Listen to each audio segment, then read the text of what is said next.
সকলো বন্ধু বান্ধৱীকে নমস্কাৰ জনাইছোঁ। অসমীয়া পাকঘৰৰ আন এটি ৰেচিপি ভিডিঅ'লৈ আজি আপোনালোকৰ বাবে লৈ আহিছোঁ ৰাগীৰ মালপোৱাৰ ৰেচিপি। ৰাগী আমাৰ স্বাস্থ্যৰ কাৰণে বহু উপকাৰী।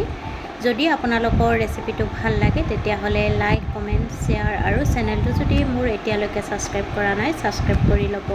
আহক ৰেচিপিটোৰ মাজলৈ যাওঁ। ৰাগী আটা ল'ব লাগিব 3 চামুচ আৰু চুজি ল'ব লাগিব 3 চামুচ। সোৱাদমতে নিমখ আৰু বেকিং পাউডাৰ দি ভালকৈ মিহলাই ল'ব আৰু জোখমতে পানী দি দিব আৰু পানীখিনি দি এটা সুন্দৰ বাটাৰ প্ৰস্তুত কৰি ল'ব। ৰাগীয়ে ব্লাড চুগাৰ নিয়ন্ত্ৰণত সহায় কৰে, কলেষ্ট্ৰৰেল লেভেলো আপোনাৰ কণ্ট্ৰল কৰি ৰাখে আৰু ৱেট লছতো ৰাগীয়ে আপোনালোকক বহু পৰিমাণে সহায় কৰে। যদি আপোনালোকে ৰাগীৰ এই পদ্ধতিৰে মালপোৱা বনাই খোৱা নাই এবাৰ খাই চাবচোন।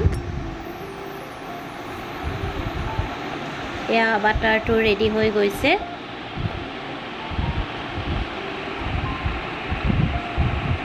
এতিয়া কেৰাহী এটাত প্ৰয়োজন মতে ৰাইচ ব্ৰেন অইল দি দিব আৰু তেলখিনি ভালকৈ গৰম হ'লে বনাই লোৱা মিশ্ৰণখিনি দি দিব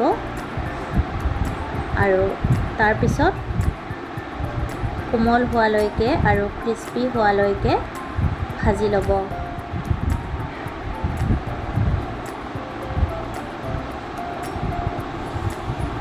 এয়া ৰাগীৰ মালপোৱা ৰেডি হৈ গ'ল।